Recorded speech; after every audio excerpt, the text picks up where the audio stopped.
नमस्कार दोस्तों, आज आप लोग के लिए ट्रायंगल का सर्वांगसम और समरूप के बारे में बताएंगे, कॉन्ग्रुएंसी और सिमिलरिटी के बारे में बताएंगे। दोनों में डिफरेंस क्या है, सबसे बड़ी बात है ये जानना कि सर्वांगसमता और समरूप में क्या डिफरेंस है। अगर ये दोनों जान लेते हैं, दोनों में डिफरेंस, तो आपको क्वेश्चन पकड़ने में प्रॉब्लम नहीं होगा।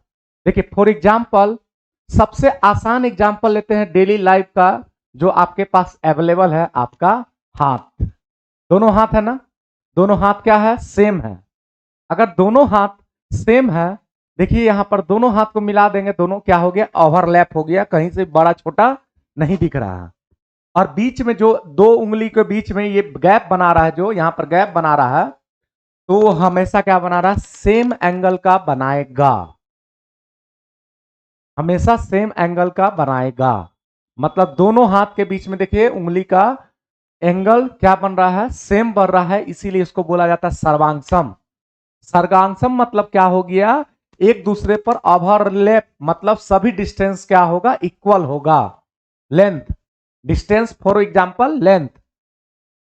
तो त्रिभुज में सर्वांगसम में क्या होता है आपका, सर्वांगसम में हो जाता है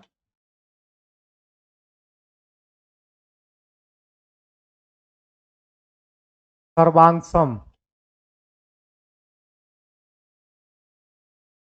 सर्वांगसम सर्वांगसम में क्या हो जाता है बाबू, दो त्रिभुज है, मान लेते हैं पी क्यू आर, और ये पी क्यू आर त्रिभुज है, और एक ए बी सी त्रिभुज है।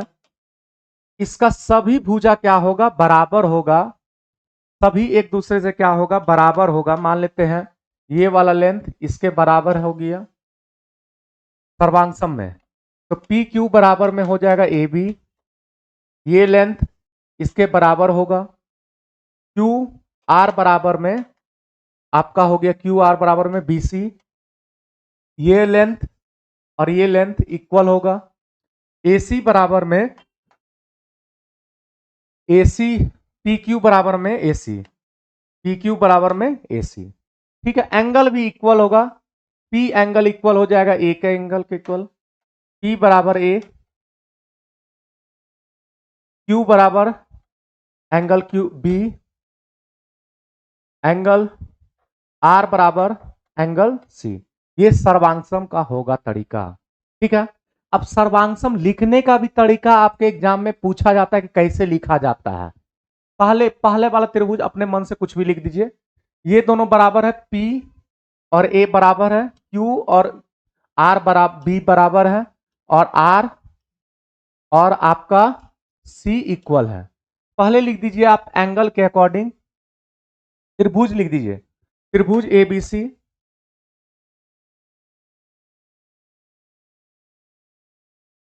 चलिए त्रिभुज लिख देते हैं, त्रिभुज ABC ले लिए। सर्वांगसम लिखने का तरीका देखिए, दो गोला लकीर सुला दीजिएगा और एस को भी सुला दीजिएगा, बराबर का साइन देके ऊपर में एस को सुला दीजिएगा। उसी को बोला जाता है सर्वांगसम का, ये चिन्ह होता है। ठीक है, सिंबल होता है जिसको बोला जाता है। ठीक है, अब इसमें आपको कैसे लिखना है, ए फर्स्ट पोजीशन पर है, तो ए का इक्वल में कौन है, पी है, तो पी लिख दीजिए। ठीक है, ट्रायंगल पी लिख दिए। बी सेकेंड एंगल है, तो सेकेंड एंगल में यहां पर बी किसके इक्वल है, क्यू के इक्वल, तो क्यू लिख दिए। ठीक है, और आर, आर सी आपका थर्ड एंगल है, थर्ड एंगल कौन सा है, आर। इस तरह से आप लिख सकते हैं, या आप इस तरह से भी लिख सकते हैं साइड के अकॉर्डिंग। यहां पर देखिए पी क्यू लिए और ए बी दोनों इक्वल है। पी क्यू का पोजीशन देखिए फर्स्ट और सेकेंड है, ए बी का भी पोजीशन क्या हो गया, फर्स्ट और सेकेंड। ठीक है, फिर क्यू आर और बी सी लिए हैं सेकेंड और थर्ड पोजीशन पर, तो क्यू आर को सेकेंड और थर्ड पोजीशन पर लीजिएगा।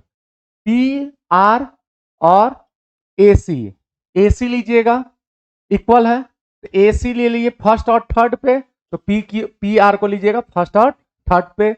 मतलब आप एंगल के अकॉर्डिंग भी सर्वांगसम लिख सकते हैं, और आप लिख सकते हैं ट्रायंगल के अकॉर्डिंग भी सर्वांगसम आराम से अच्छे से लिखने के लिए आ गया होगा। फॉर एक और एग्जांपल दे देते हैं आपको कि और समझ में अच्छा से आ जाए।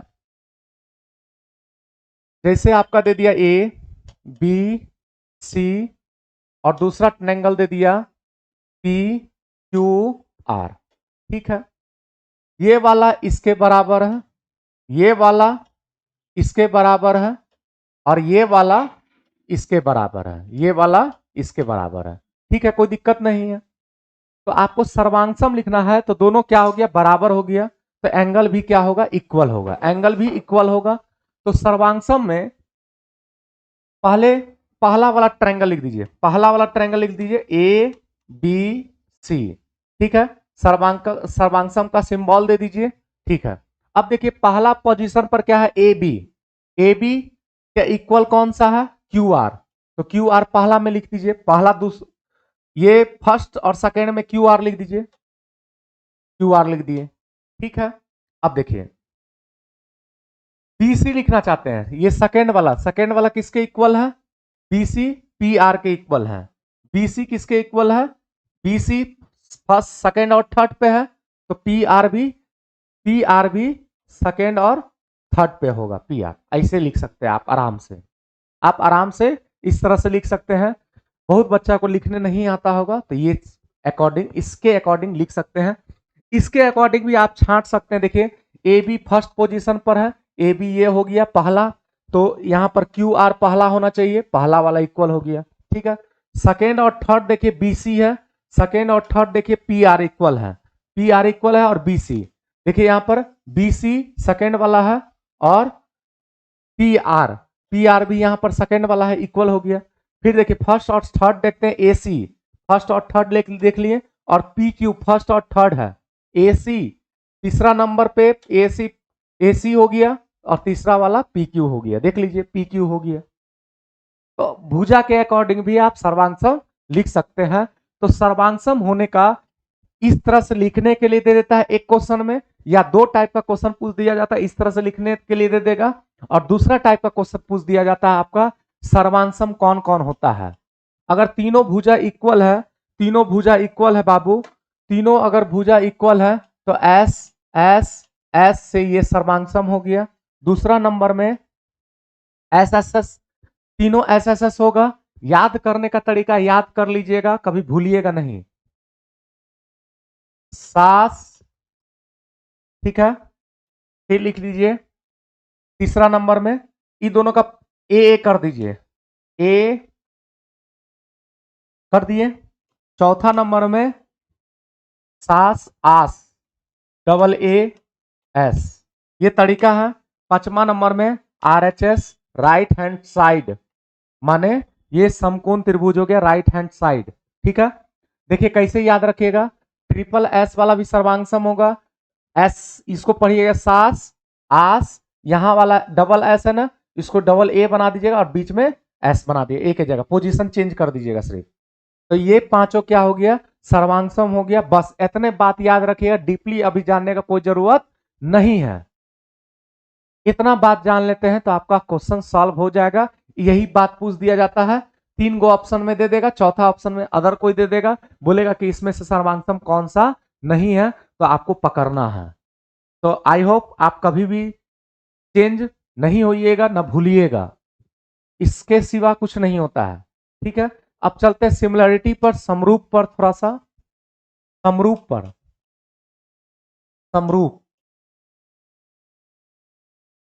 समरूप पर देखिए, इसमें थेल्स नाम का एक वैज्ञानिक थे, समरूप त्रिभुज के बारे में क्या बोले थे, सुनिएगा।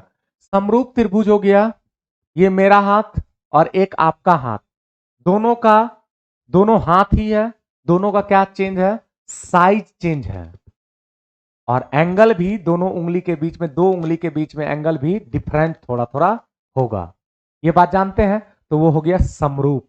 सर्वांगसम हो गया मेरा हाथ और दूसरा हाथ, पहला हाथ दूसरा हाथ समरूप है, दोनों एक दूसरे को ऊपर ओवरलैप है, मतलब एक दूसरे को ढक देगा, पूरा तरह से ढक देगा, तो क्या कहला गया, वहां पर सर्वांगसम हो गया। लेकिन बड़ा छोटा रहेगा तो वहां पर समरूप हो गया। तो समरूप बड़ा छोटा में क्या होता है, तो तो आइए चलिए बता देखते हैं।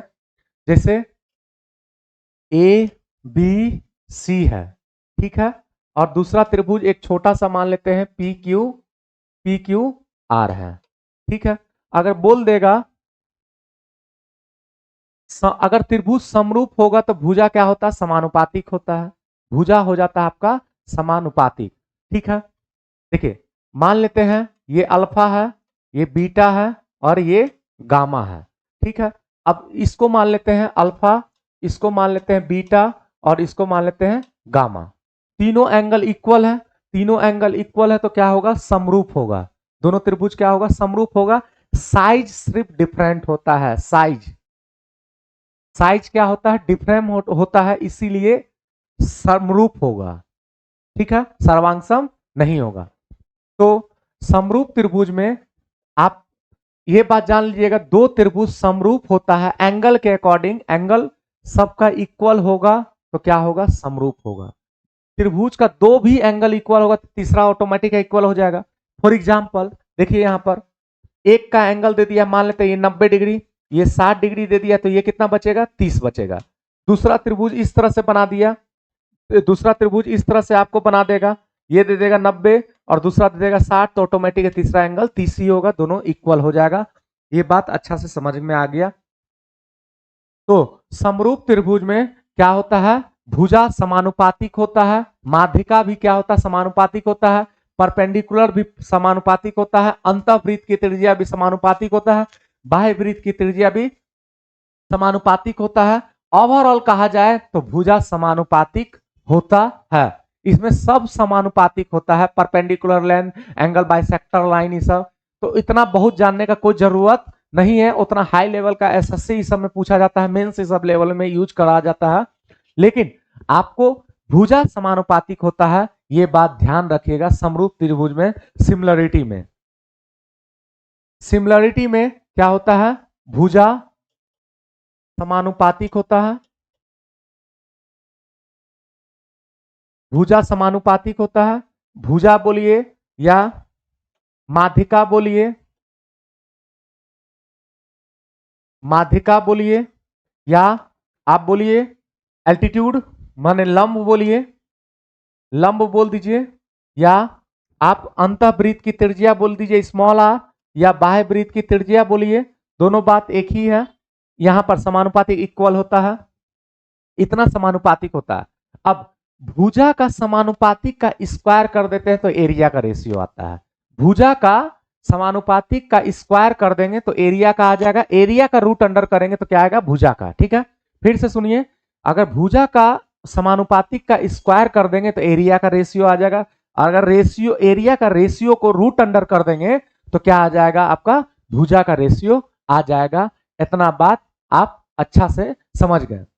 अब इसमें समरूप होने का लिखने का तरीका क्या है, पहले एबीसी लिख दीजिए, दोनों त्रिभुज पहले लिख लीजिए, त्रिभुज लिख दीजिए ए बी सी।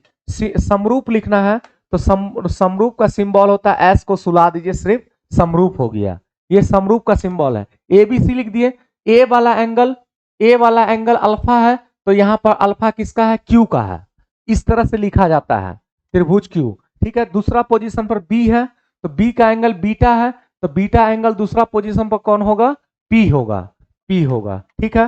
तीसरा पोजीशन पर सी है, सी का एंगल है गामा तो सी का एंगल यहां पर गामा किसका एंगल है, आर का। ये थर्ड पोजीशन पर है तो थर्ड पोजीशन पर आर हो जाएगा। क्लियर है। भुजा समानुपातिक होता है तो लिखने का तरीका जान लीजिए कि यहां से पकड़ना चाहते हैं तो यहां से पकड़ लीजिए। देखिए फर्स्ट सेकंड पोजीशन पे ए बी है, ए बी लिख दीजिए, भुजा समानुपातिक होता है, बट्टे में क्यू पी लिख दीजिए, ठीक है, लिख दिए। बराबर में सेकंड थर्ड को लीजिए, बी सी ले लिए तो यहां भी सेकंड थर्ड को लीजिए, पी आर लिख दिए, ठीक है। अब बराबर में ए सी फर्स्ट थर्ड को लीजिए तो फर्स्ट थर्ड को लीजिएगा कौन सा, क्यू आर, ए सी बटे में क्या हो जाएगा, क्यू आर। ये भुजा क्या हो गया, समानुपातिक हो गया, परपेंडिकुलर। इसी का स्क्वायर करिएगा तो एरिया का रेशियो आ जाएगा। भुजा समानुपातिक होता है, दो त्रिभुज समरूप होता है तो क्या होता है, भुजा समानुपातिक होता है, माध्य का क्या होता है, समानुपातिक होता है, लंब भी समानुपातिक होता है, अंतःवृत्त की त्रिज्या भी समानुपातिक होता है, बाह्य वृत्त की त्रिज्या भी समानुपातिक होता है। ये सब बात आपको याद रहना चाहिए समरूप त्रिभुज में। ठीक है, सर्वांशम में दो एगो पार्ट पूछ दिया जाता है, दो बता दिए आपको, और समरूप में आपको ध्यान में रखना है, बहुत इंपॉर्टेंट है टॉपिक। चलिए, ये पोजीशन लिखने के लिए आ गया। अब बोलिएगा सर यहां से तो हम लिखने के लिए बता दिए, एंगल के अकॉर्डिंग भी बता देते हैं आपको। एंगल के अकॉर्डिंग यहाँ पर अल्फा एंगल के सामने क्या है, बीसी, यहाँ पर अल्फा एंगल के सामने क्या है, पी आर, तो बीसी बटे में पी आर हो जाएगा। देखिए बीसी बटे में पी आर लिखा हुआ है। अब बीटा के एंगल के सामने यहाँ पर त्रिभुज देख के, बीटा के सामने ए सी है, तो यहाँ पर बीटा के सामने क्या है, क्यू आर, माने ए सी बटे में क्यू आर हो जाएगा। ए सी बटे में क्यू आर लिखा हुआ है, देख रहे हैं आप। ठीक है, अब गामा के सामने वाला देखिए, एंगल के अकॉर्डिंग अभी बता रहे हैं। गामा के सामने ए बी देखिए, और गामा के सामने यहाँ पर पी क्यू देखिए। गामा के सामने ए बी हो गया और पी क्यू हो गया। दोनों तरीका से आपको अच्छा से बता दिए। ठीक है, चलिए आगे बढ़ते हैं। अब समरूप त्रिभुज के बारे में बता दिए हैं, इतना बात याद रखिएगा। इसी का स्क्वायर कर देते हैं तो एरिया आ जाता है। इसी का एरिया का लिखना चाहते हैं तो इसी का स्क्वायर कर दीजिए। एरिया का रेशियो लिखना चाहते हैं तो इसी का स्क्वायर कर दीजिए। ए बी बटे में क्यूपी का स्क्वायर होल स्क्वायर कर दीजिए दोनों पर। बीसी सब का स्क्वायर कर दिए, बीसी बटे में पी आर का होल स्क्वायर, और बराबर में ए सी बटे में क्यू आर का होल स्क्वायर कर दीजिए। इसी का स्क्वायर कर दीजिएगा तो आपका एरिया का रेशियो आ जाएगा। एरिया का रूट अंडर करिएगा तो भुजा का अनुपात का रेशियो आ जाएगा। ठीक है, अब दूसरी बात थोड़ा सा और बता देते हैं। त्रिभुज के अंदर त्रिभुज बनेगा तो वो हमेशा क्या होता है, समरूप त्रिभुज होता है। त्रिभुज याद रखिएगा हमेशा ये स्टेटमेंट, त्रिभुज के अंदर त्रिभुज बनता है तो हमेशा समरूप त्रिभुज होता है। जैसे मान लेते हैं ए बी सी हो गया, ए बी सी हो गया, एक इसके पैरेलल में एक लाइन खींच देते हैं, पी क्यू पैरेलल में खींच देते हैं, तो देखिए यहां पर ये दोनों कोण इक्वल होगा, और ये दोनों कोण क्या होगा, दो लाइन पैरेलल होता है, अंदर बाहर इक्वल हो जाता है, और तीसरा एंगल तीनों में कॉमन है। ठीक है, यहां पर समानुपातिक लिखना चाहते हैं, देखिए बड़ा वाला त्रिभुज लिख देते हैं एबीसी, एबीसी लिख दिए। अब समरूप लिखना चाहते हैं तो देखिए कैसे लिखिएगा, एबीसी सिंगल, यहां पर थर्ड वाला के सामने बड़ा वाला साइड क्या है, बीसी है, बीसी लिख दिए, बीसी लिख दिए बाबू। फिर यहां पर थर्ड वाला के सामने यहां पर कौन सा है, पी क्यू है, बटे में पी क्यू लिख दिए। ठीक है, थर्ड वाला के सामने वाला ले लिए। अब फर्स्ट वाला के सामने बड़ा वाला ट्रायंगल, फर्स्ट वाला के सामने ये वाला एंगल के सामने कौन सा है, एसी है, एसी लिख दिए, एसी लिख दिए। फिर आप यहां पर सिंगल वाला के सामने क्या है, ए बी ए क्यू है, ए क्यू लिख दीजिए। ठीक है, बराबर में। अब सेकेंड वाला के सामने बड़ा वाला, ये वाला ट्रायंगल में, बड़ा वाला ट्रायंगल में सेकेंड वाला एंगल के सामने क्या है, ए बी लिख दिए। ठीक है, बटे में यहां पर सेकेंड वाला के सामने छोटा वाला ट्रायंगल में क्या है, एपी है, एपी लिख दिए। इस तरह से आप लिख सकते हैं। त्रिभुज क्या होता है, समानुपातिक हो जाता है, दो त्रिभुज समरूप होता है। तो अब समरूप लिखने का तरीका, एंगल के अकॉर्डिंग लिखना चाहते तो लिख लीजिए, पहले ए बी सी लिख दिए। ठीक है, अब ये वाला ट्रायंगल में देखिए ए फर्स्ट पोजीशन पर है, थर्ड एंगल है, और छोटा वाला ट्रायंगल में ए पी क्यू में आपका थर्ड वाला एंगल क्या है, ए ही है, दोनों में कॉमन है, ए फर्स्ट पोजीशन में, ए फर्स्ट पोजीशन में लिख दिए। बी यहाँ पर, बी यहाँ सिंगल एंगल है तो सिंगल एंगल क्या है, यहाँ पर पी है, पी लिख दिए। ठीक है, यहाँ पर सी देखिए सेकेंड एंगल है तो सेकेंड एंगल कौन सा है, क्यू है, तो क्यू लिख दिए। इस तरह से लिखा जाता है, ये थेल्स प्रमेय से रिलेटेड होता है। थेल्स प्रमेय ये भी बोलते हैं कि आप इतना देखिए, थोड़ा सा यहां पर समझा देते हैं। देखिए एसी, देखिए यहां थोड़ा समझा देते हैं, ए बी यहां पर लिखा हुआ, इस बात को याद रखिए, ए बी बटे में ए पी है लिखा हुआ, ए बी बटे में ए पी बराबर में ए सी बटे में ए क्यू, ए सी बटे में ए क्यू। ठीक है, अब बड़ा मला में देखिए यहां पर बीसी लिखा हुआ है बटे में पी क्यू। आप इस तरह से भी थेल्स प्रमेय, दूसरा नाम का वैज्ञानिक थे और भी दिए थे, इसी में थेल्स प्रमेय को ही इतना बटे में इतना, बराबर में इतना, बटे में इतना, इस तरह से ध्यान में रखिएगा। तो AP बटे में PB बराबर में AQ बटे में QC लिख सकते हैं, ये दोनों साथ में लिखिएगा। ठीक है, ये सर्वांग सम से रिलेटेड होता है, जो आपको दिक्कत नहीं करेगा। क्लियर है? अब दो लाइन पैरेलल होता है। चलिए, इसमें एक और होता है, अगर पैरेलल नहीं रहेगा तो, अगर पैरेलल नहीं रहेगा तो ABC एक त्रिभुज हो गया, ABC एक त्रिभुज हो गया। मान लेते ये अल्फा है, ये क्या है, बीटा है। ठीक है, अब इस तरह से आपको दे देगा, आपको इस तरह से एंगल दे दिया, ये दे दिया अल्फा एंगल और ये दे दिया बीटा एंगल। देखिए, बड़ा वाला त्रिभुज में अल्फा बीटा है, तो ये मान लेते हैं गामा है।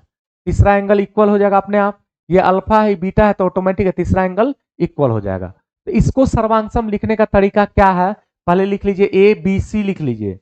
ये तरीका पूछा जाता है आपके एग्जाम में, त्रिभुज ABC लिख दिए, ABC लिख दिए।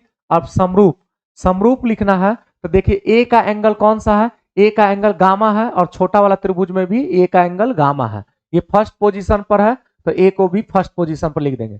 B का एंगल देखिए, B का एंगल अल्फा है, B का एंगल अल्फा है, तो यहां पर अल्फा किसका एंगल है, Q का, सेकेंड पोजीशन पर है, Q का लिख दिए। C का एंगल थर्ड पोजीशन पर है, ये C का एंगल क्या है, बीटा है, तो बीटा एंगल किसका है, थर्ड पोजीशन पर कौन होगा, P होगा, P लिख दिए। ये तरीका है आपका लिखने का। अब इसमें आप इस अकॉर्डिंग भी भुजा का समानुपातिक लिख सकते हैं। देखिए, AB फर्स्ट सेकंड ले लिए, AB फर्स्ट सेकंड ले लिए, यहाँ पर फर्स्ट सेकंड AQ ले लीजिए, भुजा समानुपातिक हो गया। सेकंड थर्ड लीजिए, यहाँ भी सेकंड थर्ड लीजिए, तो BC बटे में QP ले लीजिए। ठीक है, अब फर्स्ट और थर्ड लीजिए और फर्स्ट और थर्ड ले लीजिए, तो AC बटे में AP ले लीजिए। ठीक है, ये भुजा क्या हो गया, समानुपातिक हो गया। आप ये इस पोजीशन के अकॉर्डिंग भी, साइड के अकॉर्डिंग भी बता दिए, यहाँ पर एंगल के अकॉर्डिंग भी आप लिख सकते हैं। देखिए, यहाँ पर बड़ा वाला त्रिभुज में गामा के सामने क्या है, BC, और गामा के सामने क्या है, PQ, तो BC बटे में PQ हो गया। ठीक है, अब बीटा के सामने वाला देखिए, बीटा के सामने बड़ा वाला त्रिभुज में बीटा के सामने क्या है, AB है, और यहाँ पर बीटा के सामने क्या है, AQ है, तो AB बटे में AQ हो गया, AB बटे में AQ हो गया। अब गामा के बारे में देख लेते हैं, ये अल्फा के बारे में देख लेते हैं। बड़ा वाला त्रिभुज में अल्फा के सामने क्या है, AC, अल्फा के सामने बड़ा वाला त्रिभुज के सामने क्या है, AC, और यहां पर अल्फा के सामने क्या है, AP, AC बटे में AP। इस तरह से भी आप लिख सकते हैं। दोनों तरीका आपको बता दिए, जैसे आपको सुविधा मिले क्वेश्चन के अकॉर्डिंग, उस अकॉर्डिंग से समरूप को इंडिकेट कर सकते हैं। बस दो त्रिभुज समरूप होगा तो क्या होगा, भुजा समानुपातिक होगा, लंब समानुपातिक हो जाएगा, अल्टीट्यूड समानुपातिक हो जाएगा, मीडियन इन रेडियस समानुपातिक होगा दोनों त्रिभुज का, और सरकम रेडियस बाह्य वृत्त की त्रिज्या भी क्या होगा, समानुपातिक होगा, नॉट इक्वल। अब सभी सर्वांगसम त्रिभुज क्या होगा, समरूप होगा। सब बराबर हो गया ऑटोमेटिक है, तो ये बराबर हो जाएगा। अगर मान लेते ये दोनों बराबर हो गया, कट के 1 बाय 1 1 बाय 1 1 बाय, तो सभी समरूप त्रिभुज सर्वांगसम होता है। ये बात याद रखिएगा, सभी सर्वांगसम त्रिभुज, सर्वांग सम त्रिभुज समरूप होता है, लेकिन सभी समरूप त्रिभुज सर्वांगसम नहीं होगा, सर्वांगसम नहीं होगा। ठीक है, यही मतलब है इसका मतलब। देखिए, सभी भुजा बराबर है तो भुजा समानुपातिक 1 बाय 1 हो जाएगा, लेकिन अगर 1 बाय 2 है रेशियो में, तो इसका 1 बाय 2 सर्वांगसम का हो जाएगा। सर्वांगसम बोलता है कि सब सेम होना चाहिए, इसलिए ये नहीं होगा। ठीक है, इतना बात जान गए। अब थोड़ा सा, दो लाइन पैरेलल होता है तो इसके बीच में जो त्रिभुज बनता है वो भी क्या होता है, हमेशा समरूप होता है। इस बात को समझना है तो देख लीजिए, दो लाइन, ये दोनों लाइन क्या है, पैरेलल है, मतलब समांतर है। दो तिर्यक रेखा खींच दिया गया तो दोनों क्या होगा, मान लेते हैं ये A और ये B पर कटा, और ये P पर और ये Q पर कट करा। ठीक है, तो देखिए दो लाइन पैरेलल है, तो ये मान लेते हैं पहला तिर्यक रेखा ये है एल, एल नाम का ये पहला तिर्यक रेखा है एल नाम का, ठीक है। ये तिर्यक रेखा कट करेगा, तो देखिए ये अंदर साइड एंगल बनाया और ये अंदर साइड कोना कोनी इक्वल होता है, ये अल्फा बनाएगा तो ये भी अल्फा बनाएगा, ठीक है। अगर ये बीटा बनाएगा तो ये भी क्या बनाएगा, दूसरा एंगल बीटा बनाएगा, ठीक है। और शीर्षाभिमुख कोण क्या होता है, इक्वल होता है, आमने सामने का कोण क्या होता है, इक्वल होता है, ये गामा तो ये भी गामा हो जाएगा। तो देखिए यहां भी आप आराम से लिख सकते हैं, ओ बिंदु पर कट किया है तो यहां भी सर्वांगसम अल्फा बीटा गामा तीनों एंगल इक्वल है, इसीलिए क्या होगा, दोनों त्रिभुज समरूप होगा। भुजा इक्वल नहीं भी होगा तो कोई दिक्कत नहीं है, इक्वल इसमें नहीं बताते, भुजा समानुपातिक के बारे में बताते हैं, भुजा समानुपातिक होना चाहिए, ठीक है। तो यहां पर लिखना चाहते हैं तो लिख सकते हैं, पहले लिख लेते हैं ए ओ ए बी क्यू लिख लेते हैं, ऊपर वाला triangle, triangle A O Q लिख लीजिए, ए ओ क्यू लिख लिए, ठीक है, समरूप लिख दिए त्रिभुज। अब देखिए इसके अकॉर्डिंग समझना है, ए अल्फा है, फर्स्ट पोजीशन पर वहां पर लिखे हैं, तो यहां पर अल्फा किसका है बाबू, अल्फा यहां पर बी का पोजीशन है, तो ए के जगह फर्स्ट पोजीशन पर क्या हो गया बी। ओ यहां पर गामा है, तो नीचे वाला त्रिभुज में ओ यहां पे ही गामा है, वो सेकेंड पोजीशन पे, दोनों जगह सेम हो जाए। क्यू का एंगल देखिए बीटा है, तो यहां पर एंगल किसका है, पी का बीटा है। तो इस तरह से आप समरूप को इंडिकेट किया जाता है, भुजा समानुपातिक होता है, लिखने के लिए बता ही दिए। अगर ये दोनों लिखिएगा ए ओ बटे में बी ओ, ठीक है, बराबर में सेकेंड थर्ड लीजिएगा तो यहां भी सेकेंड थर्ड, ओ क्यू बटे में ओ पी बराबर में ए क्यू बटे में फर्स्ट और थर्ड लीजिए बीपी। इस तरह से भी एंगल के सामने वाला भी, सेम एंगल के सामने वाला भी समानुपातिक आप आराम से ले सकते हैं, कोई दिक्कत नहीं है, ठीक है। अब चलते हैं क्वेश्चन पर, कैसे क्वेश्चन पूछा जाता है। एक क्वेश्चन आपके एग्जाम में इससे रहता है, हर कौन भी एग्जाम ले लीजिए ट्रायंगल पूछा जाता है, उसमें एक क्वेश्चन रहता है सर्वांगसम या समरूप से रिलेटेड, दोनों में से एक क्वेश्चन रहेगा। अगर बीपीएससी में तो जान ही रहे ज्यादा क्वेश्चन पूछेगा, 2 क्वेश्चन टपकेगा, ठीक है। चलिए क्वेश्चन पर चलते हैं। क्वेश्चन नंबर पहला में दिया हुआ है आपका, क्वेश्चन नंबर पहला में दिया हुआ है कि अगर क्षेत्रफल का अनुपात दिया हुआ है, संगत भुजाओं का अनुपात पूछा है, तो भुजा का स्क्वायर करने पर क्षेत्रफल आता है, तो क्षेत्रफल का रूट अंडर करने पर क्या आ जाएगा, भुजा का अनुपात आ जाएगा। तो ये 9:16 है, 9/16 है, तो इसका रूट अंडर कर दीजिए तो कितना आ जाएगा, 3/4, 3:4, ऑप्शन नंबर बी करेक्ट हो जाएगा। क्लियर है, आराम से समझ में आ गया होगा। थ्योरी क्लियर रहेगा तो अपने आप बनेगा, अपने आप बनेगा। देखिए ए बी सी एक ट्रायंगल है, ट्रायंगल ए बी सी है, ए बी सी है, आपको लिखने के लिए बोल रहा है इसमें से कौन सा त्रिभुज समरूप होगा। देखिए यहां पर ट्रायंगल, 2 ट्रायंगल बना दीजिए, चलिए ट्रायंगल बना देते हैं, 2 ट्रायंगल आराम से बना देते हैं। एक क्या है, ए बी सी है, ए बी सी है, दूसरा ट्रायंगल क्या है, P Q D E F है, डी ई एफ है, डी ई एफ है, ठीक है। अब यहां पर समझने का कोशिश करिएगा, देखिए जो जो एंगल दिया हुआ, ए का मान 50 दिया हुआ लिख देते हैं, बी का मान 70 दिया हुआ लिख देते हैं, और सी का मान 60 दिया हुआ है ये भी लिख देते हैं, चलिए लिख दिए। और ई का मान 70 दिया हुआ, ई का मान 70 है, 70 लिख दिए। और एफ का मान 50 दिया हुआ, ये 50 लिख दिए, ठीक है। और डी का मान 60 दिया हुआ है, 60 दे दिए, ठीक है। देखिए तीनों का एंगल क्या है, समान है, 50 60 70, 50 60 70, इस तरह से लिखा हुआ है, तो आप उसी अकॉर्डिंग में लिख लीजिए। अगर मान लेते हैं, चलिए ऑप्शन के अकॉर्डिंग देखते हैं, काहे कि ऑप्शन पर ही क्वेश्चन टाइप का देखा जाता है, ऑप्शन के अकॉर्डिंग ही बनाया जाता है कि क्वेश्चन में कैसे सजाया। ए का एंगल देखिए और डी का एंगल देखिए, इक्वल होगा, फर्स्ट पोजीशन पर है ए और डी, यहां पर ए 50 है, यहां पर डी है, डी 60 है, तो ये समरूप होगा, नहीं होगा, ठीक है। यहां पर ए किसके इक्वल है, ई के इक्वल, तो ए ई के इक्वल है, ए का मान 50 तो ई का मान यहां पर क्या है 70 है, तो यहां पर ए और ई इक्वल नहीं है, कट जाएगा।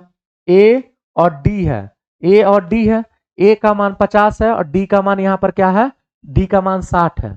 ए और डी वाला केस नहीं होगा, ये भी नहीं होगा। यहां पर देखिए चौथा नंबर हो जाएगा, ए एफ है, ए एफ है। यहां पर तीनों चेक कर लिए, तीनों ऑप्शन गलत, तो ये सही होगा, टिक लगा के बढ़ जाएंगे। लेकिन हम सिखाना है हमको, तो हम आपको बता देते हैं। ए एफ इक्वल होना चाहिए, ए 50 है तो एफ भी यहां पर क्या है, 50 है। बी सेकेंड पोजीशन पर है, इसका सेकेंड पोजीशन पर क्या है, ई है। बी का देखिए 70 हो गया, तो ई का यहां पर देखिए 70 है, इक्वल है। सी का एंगल थर्ड पे है, यहां भी थर्ड पर डी है, तो सी 60 है, तो डी भी क्या है, 60 है। देख लीजिए दोनों इक्वल हो गया, तो कौन सा हो जाएगा, ऑप्शन नंबर डी करेक्ट हो जाएगा। क्लियर। नेक्स्ट क्वेश्चन में देखते हैं, भुजा, हाँ भुजा का जो अनुपात होता है वही शीर्ष लंब का अनुपात होता है, वही क्या होता है, एरिया सिर्फ निकालने के लिए बोलेगा तो स्क्वायर करते हैं। तो जो भुजा का अनुपात होगा वही शीर्ष लंब का अनुपात होगा, जस्ट अभी बताए थे थ्योरी में। तो भुजा का अनुपात कितना दे दिया है, 1:3। तो आपसे पूछा शीर्ष लंब का अनुपात क्या होगा, 1:3 ही हो जाएगा, ऑप्शन नंबर ए हो जाएगा। ठीक है, अगला क्वेश्चन में अब थोड़ा सा थ्योरेटिकल बात बता देते हैं, थोड़ा सा जान लीजिए।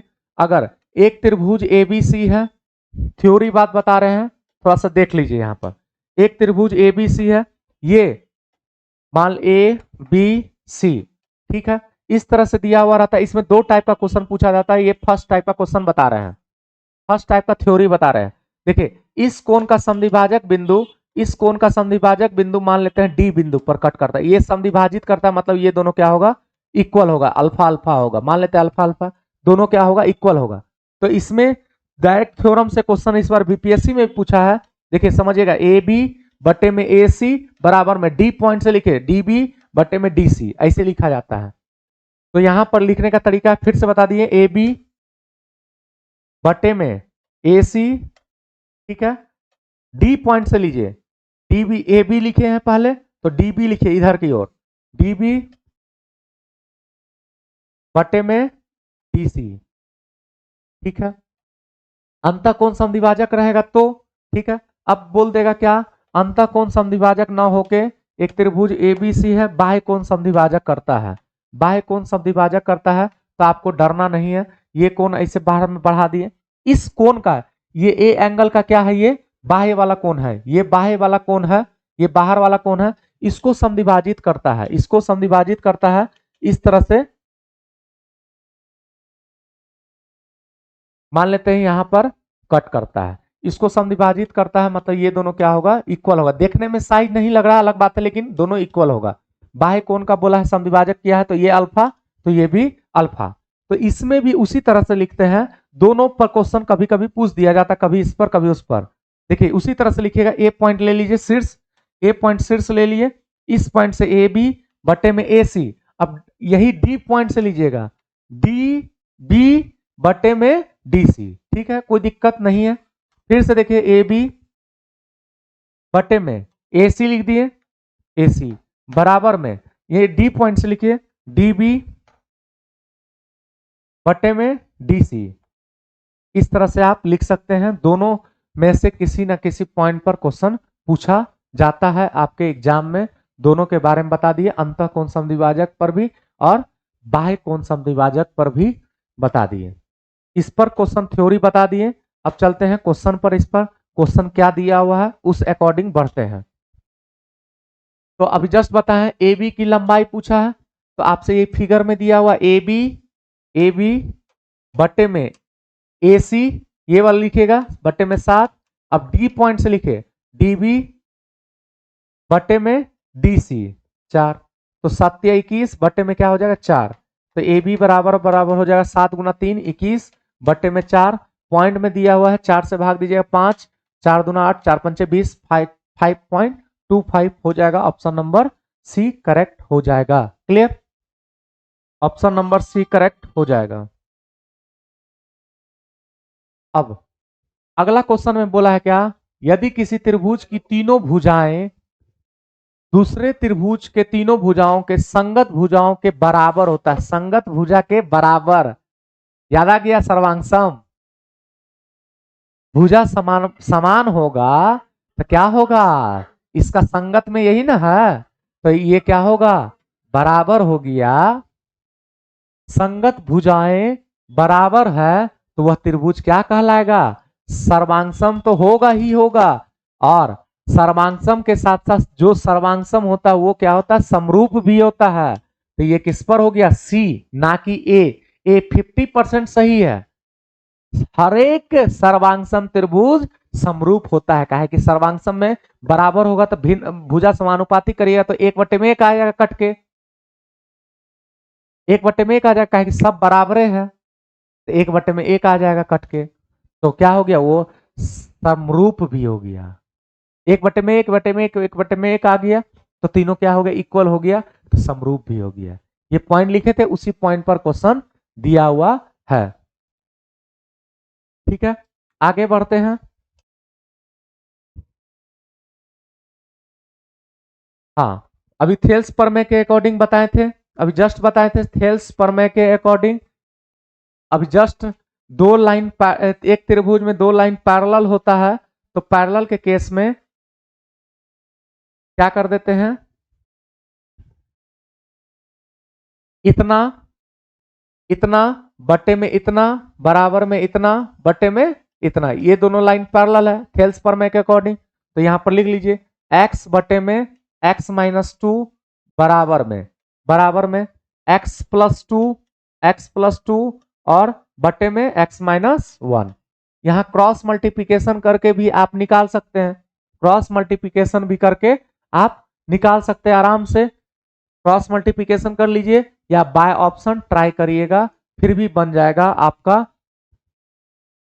फिर भी आपका बन जाएगा। तो यहां पर कौन सा ऑप्शन सेटिस्फाइड करेगा?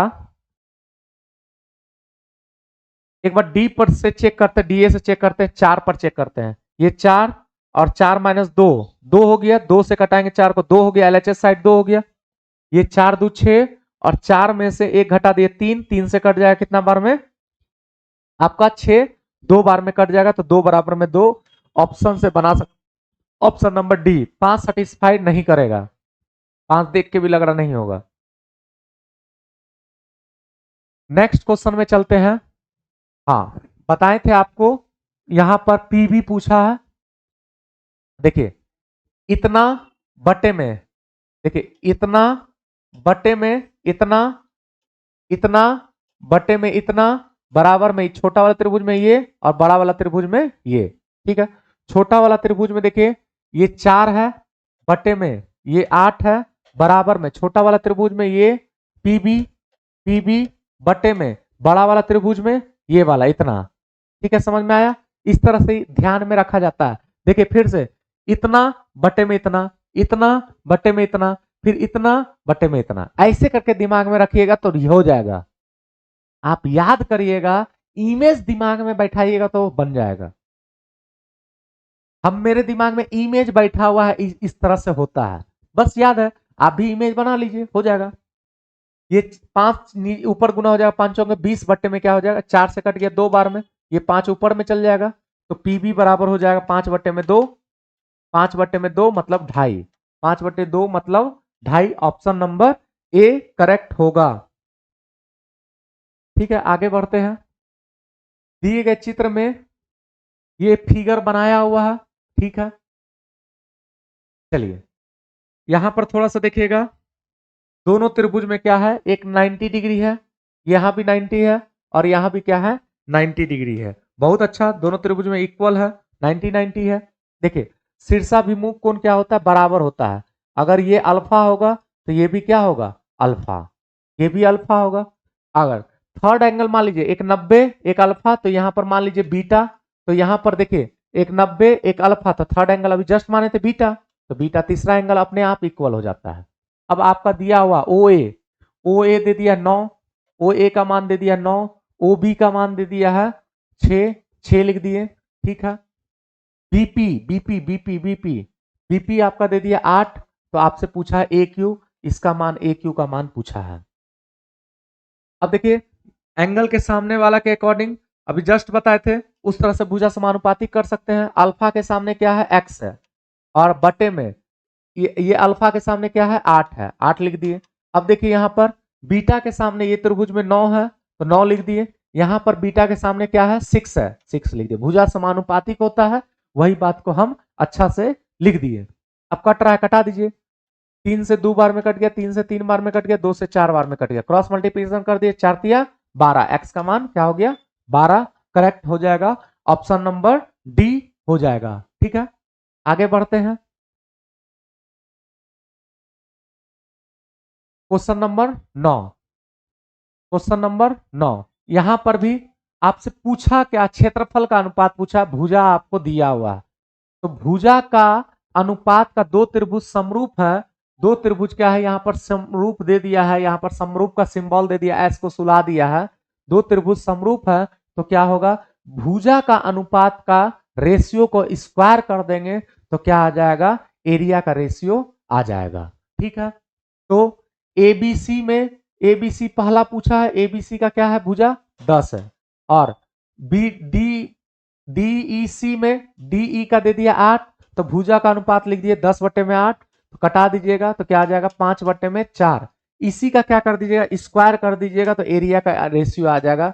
इसी का स्क्वायर कर दीजिए तो 25/में क्या हो जाएगा, 16, ऑप्शन नंबर बी हो जाएगा। 25/16 ऑप्शन नंबर बी हो जाएगा। क्लियर है। अब त्रिभुज है, इसके पैरेलल बीसी के पैरेलल में पी क्यू खींचा गया है। अभी थ्योरी आपको पूरा डिस्कस कर दिए हैं। ए बी सी है, ए बी सी के पैरेलल में एक लाइन खींच दीजिए, इसके समांतर, इसके समांतर एक लाइन खींच दिए। कौन सा है समांतर, पी क्यू, पी क्यू लिख दिए, पी क्यू लिख दिए। ठीक है, अब देखिए एपी बटे में पीबी 1:2 है, एपी 1 है तो ये कितना है, 2 है। ठीक है, और ए क्यू दे दिया है 3, ए क्यू दे दिया है 3, और ए सी आपसे पूछा है, ये वाला डिस्टेंस आपसे पूछा है, ये वाला टोटल डिस्टेंस क्या होगा, मान लेते हैं एक्स होगा। ठीक है, अच्छा बताइए ये 1 है तो ये 2 है तो टोटल कितना हो जाएगा, यहां से यहां 3 हो जाएगा, यहां से यहां टोटल कितना हो जाएगा, 3। अब बैठा दीजिए आराम से। देखिए छोटा वाला त्रिभुज में ये वाला लीजिए, अब बड़ा वाला त्रिभुज में बड़ा, छोटका बटे में बड़का, 1/3 हो जाएगा, इतना बटे में इतना, बराबर में इतना बटे में इतना, बड़ा वाला। ठीक है, अभी जस्ट बताएं तो 1/3 बराबर में क्या हो जाएगा, छोटा 3, और बड़ा वाला कितना हो जाएगा, एक्स हो जाएगा। तो एक्स इधर भेज दीजिएगा, 3 तिया 9 हो जाएगा, क्रॉस मल्टीप्लीकेशन करके 9 करेक्ट हो जाएगा। क्लियर है, कोई दिक्कत नहीं होना चाहिए। आगे बढ़ते हैं। एंगल सी के बारे में आपसे पूछा है, एंगल सी के बारे में अगर दो त्रिभुज क्या होगा, समरूप का सिंबल होना चाहिए कि सर्वांगसम है। अगर समरूप भी है, चलिए देखते हैं, यहां पर ए नहीं होगा, डी ई एफ होगा। अगर त्रिभुज समरूप है, चलिए लिख देते हैं, A B C, A B C D E F है, डी ई एफ है, डी ई एफ है।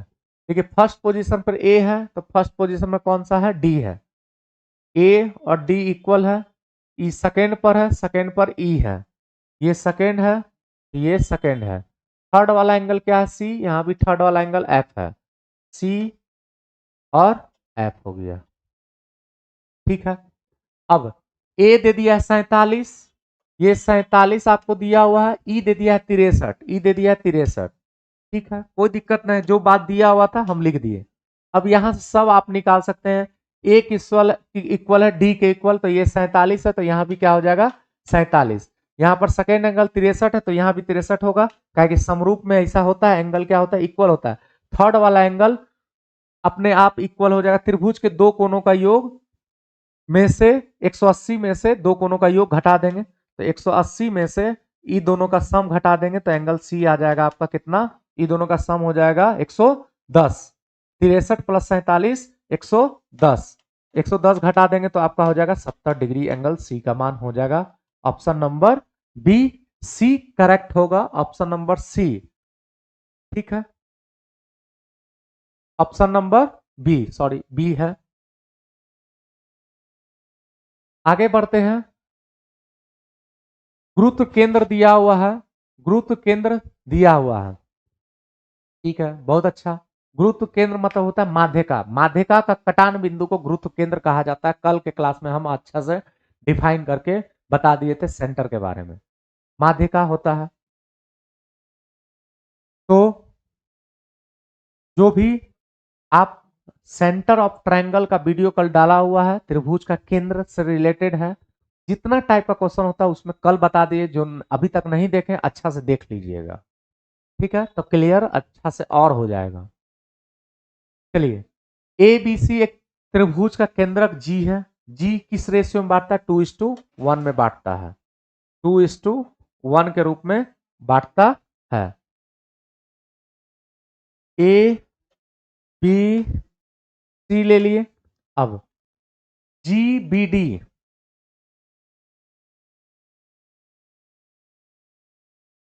ये माध्यिका होता है, ये जी पर कट किया है। माध्यिका मतलब ये दोनों बराबर होगा, ये दोनों बराबर होगा, ये दोनों क्या होगा? बराबर होगा। माध्यिका मतलब ये हो गया, ठीक है। तो जी बी डी,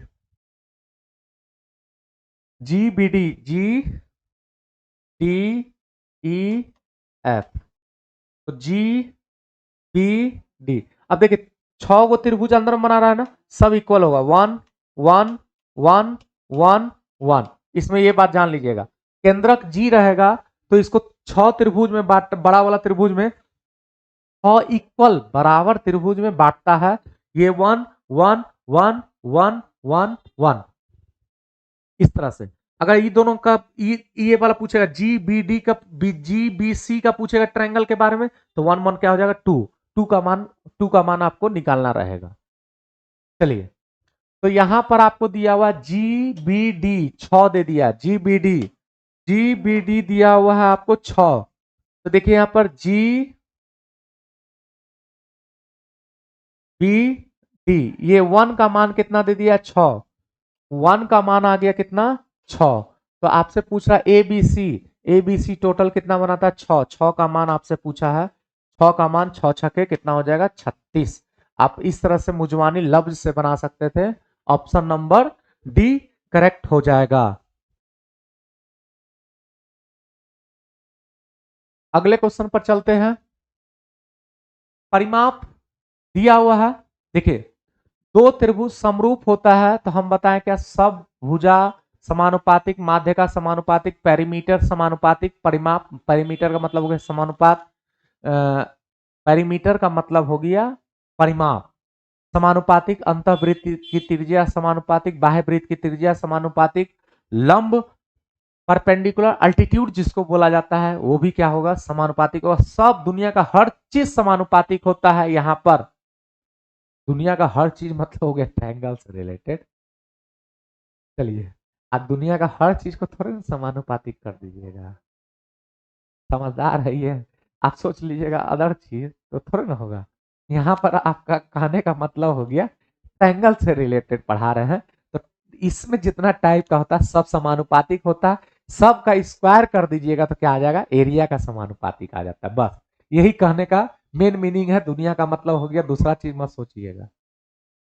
तो सब समानुपातिक करने के चक्कर में सब कर दिए, बोलिएगा सर आप ही तो बताए थे। चलिए, बड़ा वाला त्रिभुज है ए बी सी, इसका पेरीमीटर कितना दे दिया? 36। बड़ा वाला त्रिभुज ए बी सी का 36 दे दिया है। पी क्यू सेकेंड वाला में है, पी क्यू दे दिया 24। परिमाप समानुपातिक कर दिया, यही भुजा का अनुपात हो गया, ठीक है। अब देखिए, पी क्यू का दिया हुआ ए बी के बारे में पूछ रहा है, ए बी के बारे में पूछ रहा है। बड़ा वाला ऊपर में लिखे, ए बी वाला ऊपर लिखे, और पी क्यू कितना दे दिया? 10, ऐसे लिख दीजिए। भुजा क्या हो गया? समानुपातिक, पेरीमीटर भी समानुपातिक होगा। ए बी सी ऊपर में लिखे हैं और नीचे में पी क्यू आर लिखे हैं। फिर से देखिए, ए बी सी का 36 दे दिया है और पी क्यू आर का 24 दिया है, ठीक है। ए बी आपसे पूछा है तो ए बी लिख दिए ऊपर में और पी क्यू दे दिया है 10। बस कटा दीजिए, आपका आंसर हो जाएगा 6 चौक के 24, 6 छः के 36, 2 से कट गया 3 बार में, 2 से कट जाएगा 2 बार में, 2 से कट जाएगा 5 बार में, 5 गुना 3 आपका आंसर हो जाएगा 15। ए बी बराबर 15, ऑप्शन नंबर सी करेक्ट होगा। क्लियर है? चलिए चलते हैं अब लेवल 2 पे। लेवल 2 का पहला क्वेश्चन है आपका, देखिए एक ट्रायंगल है आपका दिया हुआ, यहां पर एडी दे दिया है। पहले ट्रायंगल में देख लेते हैं। ये देखिए स्ट्रेट लाइन है, ये स्ट्रेट लाइन है, तो स्ट्रेट लाइन कितने डिग्री का बनाता है? 180 डिग्री का। तो 123 घटा देंगे तो आपका यहां पर बच जाएगा 80 में से 23 चल जाएगा तो आपका बच जाएगा 70, नहीं 77 नहीं 57, 57 डिग्री यहां का बच जाएगा। और अब देखिए त्रिभुज का तीनों कोण क्या होता है? इक्वल होता है। तीनों तीनों कोण क्या होता है? इक्वल होता है इसमें, इस छोटा वाला त्रिभुज में और बड़ा वाला त्रिभुज में। ये 57 है तो ये 57, ए एंगल दोनों में इक्वल है, दोनों में इक्वल है। और देखिए तीसरा एंगल अपने आप इक्वल हो जाता है, ये वाला किसके बराबर हो जाएगा? इसके बराबर हो जाएगा। तीसरा एंगल इसके बराबर हो जाएगा। क्लियर हो गया? समझ में अच्छा से आया? ये 57 तो ये भी 57, ये दोनों में कॉमन है तो तीसरा एंगल, दोनों में ए एंगल है और तीसरा एंगल ऑटोमेटिक है, अपने आप इक्वल हो जाएगा। त्रिभुज के तीनों कोणों का योग 180 डिग्री होता है इसीलिए। अब जिसका जिसका मान दिया हुआ है उस अकॉर्डिंग यहां पर रख देते हैं। एडी का मान दे दिया 11, 11 लिख दिए। और ए बी का मान दे दिया है, ए बी का मान यहां से यहां तक का दे दिया 18, यहां से यहां तक का मान दे दिया है 18। ठीक है? और आपका ए ई 9 दे दिया है, इसका मान 9 दे दिया है। तो हमसे पूछ रहा है ई सी, ये वाला मान पूछ रहा है, ये वाला, इसको मान ली एक्स। ठीक है? तो यहां पर समझिएगा ये टोटल कितना हो जाएगा? 9 प्लस एक्स हो जाएगा, 9 प्लस एक्स हो जाएगा ना ये टोटल डिस्टेंस यहां से यहां तक का। अब देखिए एंगल के अकॉर्डिंग लिखते हैं। अब देखिए 57 डिग्री, बड़ा वाला त्रिभुज में 57 डिग्री के सामने क्या है? 57 डिग्री के सामने 9 प्लस एक्स है, 9 प्लस एक्स लिख दिए बटे में। और हमको फाइंड आउट क्या करना है? ए सी, ई सी निकालना है, एक्स का मान निकालना है। ठीक है? अब थोड़ा सा ध्यान देते हैं, 57 डिग्री के सामने क्या है? 9 प्लस एक्स। छोटा वाला त्रिभुज में 57 डिग्री के सामने कितना है? 11, 11 लिख दिए बराबर में। अब ये थर्ड वाला एंगल में, बड़ा वाला साइड में थर्ड वाला एंगल के सामने कितना है? 18, 18 लिख दिए। छोटा वाला त्रिभुज में थर्ड वाला एंगल के सामने कितना है? 9 है, 9 लिख दिए। अब यहां से कटा देते हैं, 9 से कट जाएगा 2 बार में।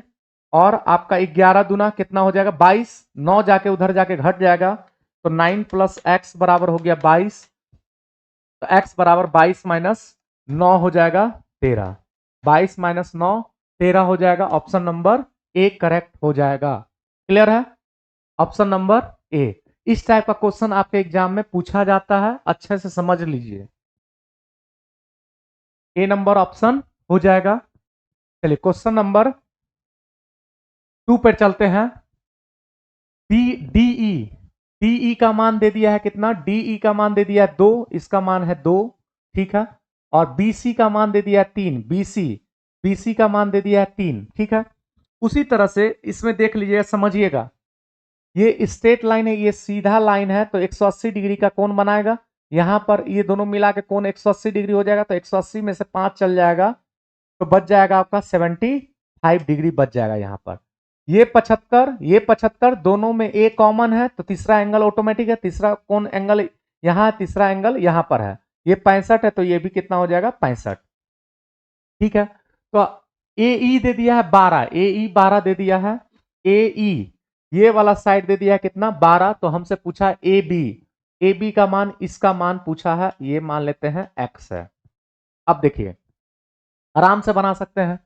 65 के सामने बड़ा वाला ट्रायंगल में एक्स है, एक्स लिख दिए। और यहां पर 65 के सामने देखिए छोटा वाला ट्रायंगल के सामने 12 है, बटे में 12। ठीक है? एंगल के अकॉर्डिंग हमेशा लिखना है आपको। अब देखिए यहां पर छोटा बड़ा वाला ट्रायंगल में ए के सामने कितना है? 3 है और छोटा वाला ट्रायंगल में 2 है तो कितना लिख दिए? 3 बटे में 2। 2 से कटा दिए 6 बार में, 6 गुना 3 18 हो जाएगा। ऑप्शन नंबर डी हो जाएगा। तो आपको लिखने के लिए आना चाहिए सेम एंगल के सामने समानुपातिक कर देते हैं। बड़ा ट्रायंगल बटे में छोटा ट्रायंगल, बड़ा ट्रायंगल बटे में छोटा ट्रायंगल, समरूप हो जाता है। नेक्स्ट क्वेश्चन पर चलते हैं। बोला है चित्र दिया गया है, एडी क्या है? हाँ, आपको बताए थे इसमें ईएसी का, ईएसी, ई ए सी, इसका बाह्य कोण का क्या है? ये संधिभाजक लाइन है। संधिभाजक लाइन है मतलब ये दोनों एंगल क्या होगा? इक्वल होगा, दोनों एंगल इक्वल है। बाह्य संधिभाजक है जो बढ़ाते हुए भुजा बीसी को डी बिंदु पर काट करता है। ए बी का मान दे दिया है 12, ए बी का मान दे दिया है 12 और ए सी का मान दे दिया 8, ए सी का मान दे दिया 8 और बीसी का मान दे दिया है 4, बीसी का मान दे दिया है 4 और CD का मान आपसे पूछ रहा है, CD का मान लेते हैं x, CD का मान लेते हैं x। ठीक है, तो यहां से यहां टोटल डिस्टेंस कितना हो जाएगा बाबू? यहां से यहां टोटल डिस्टेंस 4 प्लस x हो जाएगा, 4 प्लस x हो जाएगा। क्लियर हो गया? यहां से यहां तक का डिस्टेंस हो जाएगा 4 प्लस x हो जाएगा। अब इसमें हम बाह्य संधिभाजक के बारे में बताए थे क्या? अभी जस्ट थ्योरम बताए हैं क्या? इस पॉइंट से अब देखिए बी के तरफ पहले जा रहे हैं तो बी के तरफ ही जाना है बाद में भी। तो यहां पर ए बी बटे में ए सी बराबर में डी पॉइंट से डी बी बटे में डी सी, थ्योरम लिखे थे, फिर से यहां लिख देते हैं। ए बी बहुत इंपॉर्टेंट है, अंतः यह बाह्य पर दे देता है, ए बी बटे में ए सी बराबर में डी से लेना है डी बी बटे में डी सी। ठीक है, ए बी का मान दे दिया है 12 और ए सी का मान दे दिया 8 और इसका मान है 4 प्लस एक्स और इसका मान है x। ठीक है, अब x का मान निकाल देना है, बस क्रॉस मल्टीप्लिकेशन करके 4 से 2 बार में, 4 से 3 बार में, 2 से मल्टीप्लाई कर दीजिए क्रॉस मल्टीप्लिकेशन, तो 2 से ही दोनों में गुना करिएगा तो 8 प्लस 2x हो जाएगा और 3 इंटू एक्स हो जाएगा 3x हो जाएगा। x इधर जाके घट गया, 2x घट गया तो x बच गया, x बराबर कितना आ गया? 8। यही आपसे पूछा है, x बराबर क्या हो जाएगा? 8। ऑप्शन नंबर सी करेक्ट हो जाएगा। क्लियर है? ये बाह्य तो थ्योरम आपको ये बात रूल पता रहना चाहिए जो आपको डिस्कस थ्योरी में कर दिए लेवल 1 के बताते के टाइम में। अगले क्वेश्चन में चलते हैं। देखिए दोनों त्रिभुज, दो पैरेलल लाइन के बीच में हमेशा क्या बनता है? दोनों त्रिभुज समरूप बनता है। देखिए यहां पर अंतःकोण क्या होता है? समद्विभाजक होता है। अंतःकोण इक्वल होता है, शीर्षाभिमुख कोण कहा जाए। ये अंदर ये बाहर, ये दोनों इक्वल होगा, ये दोनों इक्वल होगा। ये अल्फा तो ये भी अल्फा, अगर ये बीटा तो ये भी बीटा, अगर ये गामा तो ये भी गामा हो जाएगा। क्लियर? दो पैरेलल लाइन के बीच में बोल दिया है, दो पैरेलल लाइन है, बस रख दीजिए मान। ए बी का मान दे दिया, जो जो मान दिया हुआ है उसका मान रखते हैं। ए बी का मान दे दिया 18, तो ए बी का मान 18 रख देते हैं। ए बी खोजते हैं, ए बी यहां पर 18 है और ए सी 11 दिया हुआ है, ए सी यहां पर है 11। फिर आपका दिया हुआ है एडी, एडी 9 दे दिया है और ए पूछा है, ए का मान एक्स का मान पूछा है। देखिए ये एक्स का ए का मान पूछा, एक्स का मान निकालना, तो बीटा के सामने ये वाला ट्रायंगल पहले लेते तब ये वाला लेंगे। बीटा के सामने क्या है? एक्स है, बट्टे में बीटा के सामने यहां पर क्या है? 11 है, लिख दिए। अब देखिए यहां पर गामा के सामने क्या है? 9 है, ये वाला ट्रायंगल में 9 है, यहां पर गामा के सामने क्या है? 18 है, लिख दिए। भुजा समानुपातिक होता है, समरूप होता है, तो बस अब कटा देंगे। यहां पर 9 से कट जाएगा 2 बार में, 11 इधर चल जाएगा तो 11 बट एक्स का मान 11 बटे में 2 5.5 हो जाएगा। 11 बटे में 2 5.5 हो जाएगा आपका आंसर। क्लियर है? बहुत आसान तरीका से आपको एग्जाम में बना लेना है।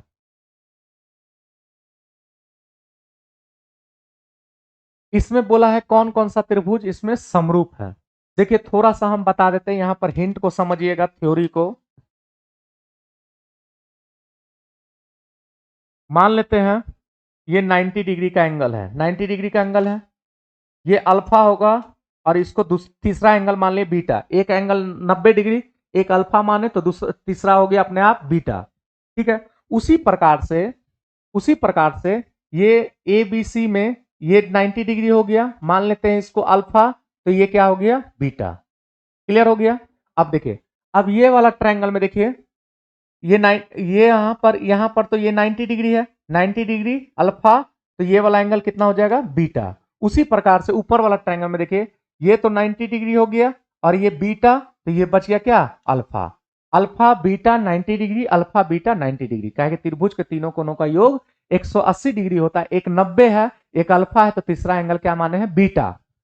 तो यहां पर बीटा दिया हुआ है, ये अल्फा अल्फा है, तो ये क्या हो गया, ये 90 डिग्री, ये बीटा, तो ये अल्फा हो जाएगा। क्लियर। तो यहां पर अच्छा से समझ में आपको आ गया होगा। अब देखते हैं, देखिए यहां पर ए, अब एंगल को सेम करते हैं। यहां पर ए एंगल है, यहां सी एंगल है, ए और सी इक्वल है क्या, देख लेते हैं। एंगल कौन सा त्रिभुज में, A B D, A B D ऊपर वाला त्रिभुज है, और सी A D, C A D छोटा वाला त्रिभुज में। पहले में ए है, पहले में ए है, तो ए का मान अल्फा है, तो यहां पर क्या है, यहां भी अल्फा है। ठीक है। ये वाला त्रिभुज में बी बी बी है और ए है, बी और ए इक्वल है कि नहीं, यहां पर बी बीटा है और यहां पर ए बीटा है। ठीक है। तीसरा एंगल तो अपने आप डी डी है, इक्वल है, ये सही है, बात सही है। यहां पर देखते हैं ये समरूप है कि नहीं, समरूप का चिन्ह सी है, समरूप का ए और सी, ए बी डी और डी ए बी डी ऊपर वाला त्रिभुज है, C D A, C D A नीचे वाला त्रिभुज है। ठीक है। ए एंगल सी के बराबर है कि नहीं, ऊपर वाला त्रिभुज में देखिए ए एंगल अल्फा है, यहां भी अल्फा है, सही है, ये दोनों सही है।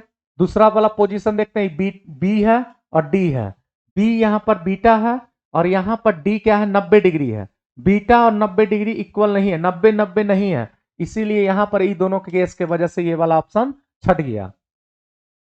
अब देखिए यहां पर ए डी बी ट्रायंगल देखना है, ए बी डी ट्रायंगल देखना है, और सी ए बी, ये ऊपर वाला ट्रायंगल को कंपेयर करना है बड़ा वाला ट्रायंगल से। ठीक है। ये कंपेयर कर रहे हैं, ए पहला पोजीशन पर है और सी पहला पोजीशन पर है।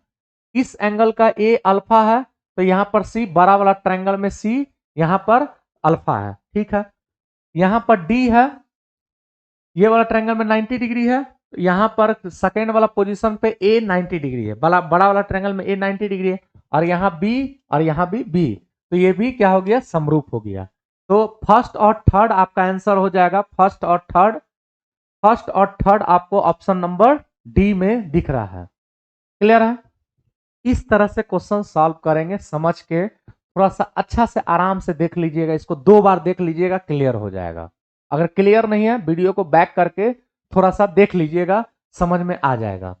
एंगल के अकॉर्डिंग बनाना है, बस ताम झाम थोड़ा सा शुरुआती में लगता है इस टाइप का, क्या कि अल्फा बीटा गामा खिचड़ी की तरह हो जाता है, तो उसको क्लियर करने के लिए 1-2 बार देख लीजिएगा, तो आपका क्लियर हो जाएगा।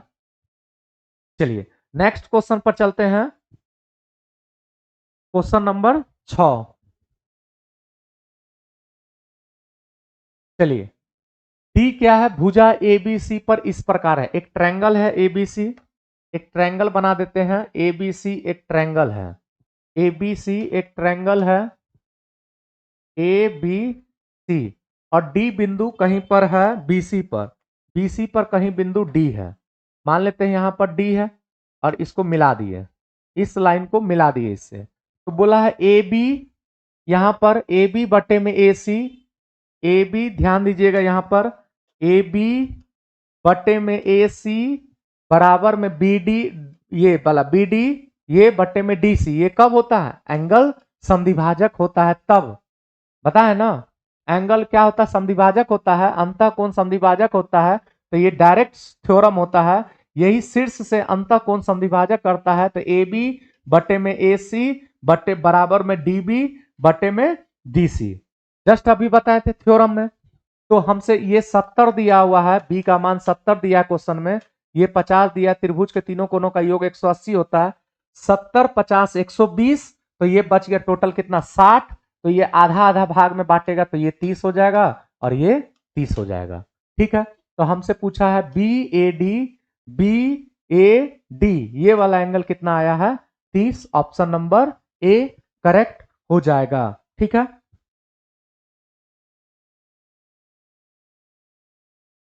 अब नेक्स्ट क्वेश्चन में देखने के लिए मिल रहा है, एक क्या है, चित्र है, ये वर्ग है, ए बी सी डी एक वर्ग है, माने वर्ग का सभी भुजा क्या होता है, बराबर होता है। अगर ये 1 है तो ये भी 1 है, तो ये भी 1 है, तो ये भी 1 है। ठीक है। अब तथा डी सी ए एक समबाहु त्रिभुज है, डी ए डी सी ई भी एक समबाहु त्रिभुज है। अगर ये 1 है तो ये भी बाबू क्या हो जाएगा, 1 हो जाएगा, तो ये भी क्या हो जाएगा, 1 हो जाएगा। समबाहु का मतलब हो गया सब बराबर हो जाएगा। ठीक है। तो हमसे क्वेश्चन में बोल रहा है आपसे कि डी ए ई का मान क्या होगा, डी ए ई ये वाला एंगल आपसे पूछा ही, छोटका वाला एंगल आपसे पूछा गया है क्या होगा। ठीक है। तो देखते हैं वर्ग का चारों कोण कितने डिग्री का होता है, परपेंडिकुलर होता है तो 90 डिग्री का होता है, 90 डिग्री का होता है, ये 90 डिग्री है। और समबाहु त्रिभुज का प्रत्येक एंगल कितने डिग्री का होता है, 60 डिग्री का। तो ये 90 और 60, 90 और 60। अब समद्विबाहु त्रिभुज में थोड़ा थोड़ा थ्योरम भी बता दे रहे हैं जो आपको रिकॉल करवा दे रहे हैं। अगर ये दोनों भुजा बराबर है तो इसका बेस का एंगल अगर ये थीटा होगा तो ये भी क्या होगा, थीटा होगा, दोनों इक्वल होता है। देखिए उसी प्रकार से ये ट्रायंगल पर ध्यान दीजिएगा, ये ट्रायंगल पर ध्यान दीजिएगा, यहां से हम बना दे रहे हैं फिगर, आप थोड़ा सा फोकस करिएगा। ए डी ई ए को मिला दिए, ठीक है, ये ट्रायंगल है। तो ये देखिए 1 है, ये भी 1 है, तो दो समद्विबाहु त्रिभुज बना, तो आधार पर का कोण क्या होगा, बराबर होगा। मान लेते ये थीटा, तो तीन त्रिभुज के तीनों कोणों का योग कितना होता है, 180 डिग्री। तो 90 प्लस 60 है, 90 प्लस 60 150। तो theta plus theta 2 theta plus में 160 150 सॉरी 150, त्रिभुज के तीनों कोणों का योग 180 डिग्री कर देंगे, 150 चल जाएगा, 30 हो जाएगा, 2 थीटा बराबर 30 डिग्री। तो 2 से कट गया 15 बार में, तो थीटा का मान आंसर आ गया 15 डिग्री आपका करेक्ट हो जाएगा। ठीक है, समझ में आया। नेक्स्ट क्वेश्चन को पढ़ते हैं। अब आपका यहां पर दिया हुआ है क्या, एक त्रिभुज है एबीसी, बनाया गया है त्रिभुज, ट्रायंगल फिगर दे दिया है आपको। ए बी पी बी बराबर में, देखिए बीपी और ए पी को इधर नीचे भेज दीजिएगा, बराबर में 3 है, कुछ नीचे में नहीं है तो 1 है। और यहां वाला क्यूसी, क्यूसी बराबर में आपको कितना दे दिया है, 3Q, तो इधर भेज दीजिएगा, तो बट्टे में हो जाएगा AQ, बराबर में 3 बट्टे में कुछ नहीं है तो 1 है। ठीक है, इसको भेज लिए। अब यहां पर वैल्यू यहां पर रखते हैं, और कुछ तो नहीं दिया, PQ का मान आपसे पूछा है, PQ पर फोकस करना है। PQ का मान पूछा है, ये मान लेते हैं x है। चलिए BP 3 दे दिया है, इसका मान 3 दे दिया है, AP दे दिया 1 दे दिया है, तो यहां से यहां टोटल कितना हो जाएगा, 4। ठीक है, QC दे दिया है 3 और AQ दे दिया है 1, तो ये टोटल कितना हो जाएगा, 4। ठीक है, थ्योरम जस्ट बताए थे, इतना बट्टे में इतना बराबर में इतना बट्टे में इतना बराबर में, इस छोटा वाला ट्रायंगल में ये बट्टे में ये बताए थे ना, अभी जस्ट बताए थे आपको थ्योरी में। इतना 1/4 बराबर में, देखिए यहां भी 1 में क्या है, 4, बड़ा वाला ट्रायंगल में 4, छोटा वाला त्रिभुज में x है, और बड़ा वाला त्रिभुज में BC है, BC दिया हुआ है ना 36, यहां पर BC 36 दे दिया है, इसका मान दे दिया 36। समझ में आया। अब ये दोनों का क्रिया करके बना दीजिए, 4 से कट गया 9 बार में, 9 गुना 1 हो जाएगा 9, x का मान कितना आ गया 9। ऑप्शन नंबर ए करेक्ट हो जाएगा, ऑप्शन नंबर ए करेक्ट हो जाएगा। क्लियर, आसान क्वेश्चन था, तो आपको पकड़ना था कि थेल्स पर में बोले थे इतना बटे में इतना, इतना बटे में इतना, बराबर में इतना बटे में इतना, थ्योरम में बता दिए हैं और पूरा डिटेल में बता दिए थे। उसी प्रॉपर्टी का हम यूज कर रहे हैं। आज के बाद इससे रिलेटेड क्वेश्चन में नहीं फंसिएगा। एक त्रिभुज बनाना है जिसमें BAC, ए एंगल बीच में है तो 90 डिग्री बनाना है, आपको बी ए एंगल को 90 डिग्री बनाना है। ए को 90 डिग्री बना दिए और यहाँ बी लिख दिए और यहाँ पर क्या हो गया सी। और AD perpendicular to BC, AD perpendicular to BC, इससे इस पर परपेंडिकुलर डालना है, इससे परपेंडिकुलर डाल दिए AD perpendicular to BC। AD का मान दे दिया 6, इसका मान दे दिया 6 और BD का मान दे दिया 4, BD 4 और BD का मान दे दिया 4। तो आपसे पूछा BC का मान क्या होगा, BC ये पूरा लेंथ आपसे पूछ रहा है। तो 90 degree AD perpendicular to BC, ठीक है, बात सही है। AD का मान दे दिया 6, AD का मान दिया हुआ 6, AD ये है AD।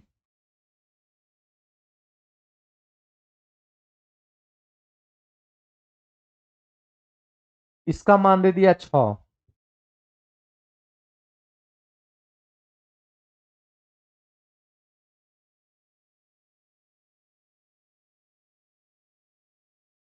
इसका मान दे दिया है 6,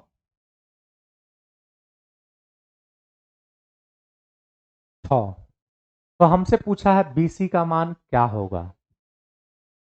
तो समकोण त्रिभुज में बताए हैं आपको कि AD स्क्वायर बराबर इसका स्क्वायर बराबर इतना गुना में इसको मान लीजिए x, BD का BC का मान पूछा है। BC कहाँ है, BC ये पूरा पूछा है, इसको मान लीजिए x, तो ये पूरा कितना हो जाएगा 4 प्लस एक्स, 4 प्लस एक्स। तो हमको फाइंड आउट करना है क्या BC, फाइंड आउट करना है BC मतलब 4 प्लस एक्स का मान फाइंड आउट करना है। देखिए इसमें थ्योरम बताएं जस्ट कि ये वाला का स्क्वायर बराबर इतना गुना में इतना के बराबर होता है। तो AD स्क्वायर बराबर होता है, लिख देते हैं BD इंटू समकोण त्रिभुज में बता दिए हैं DC। तो इसका मान दे दिया 4 और इसका मान दे दिया x, AD का मान दे दिया 6 स्क्वायर, 6 स्क्वायर 36, 4 से कट जाएगा 9 बार में। x का मान कितना आ गया, ये 6 स्क्वायर 36, 4 से कट जाएगा 9 बार में, तो x का मान आ गया 9। यहां पर 9 ला के चिपका दीजिए, 9 4 हो जाएगा 13। Option number D. बहुत कोई 9 टिक लगा के आ जाएगा, x का मान गड़बड़ हो जाएगा, लेकिन हमसे पूछा BC का मान। तो वहां पर आप मार खा जाइएगा, 9 बनाइएगा सही लेकिन टिक लगा दीजिएगा 9, 13 होना चाहिए, 9 4 13। तो इस सब क्वेश्चन में मिस्टेक होने का पॉसिबिलिटी ज्यादा रहता है, ठीक है।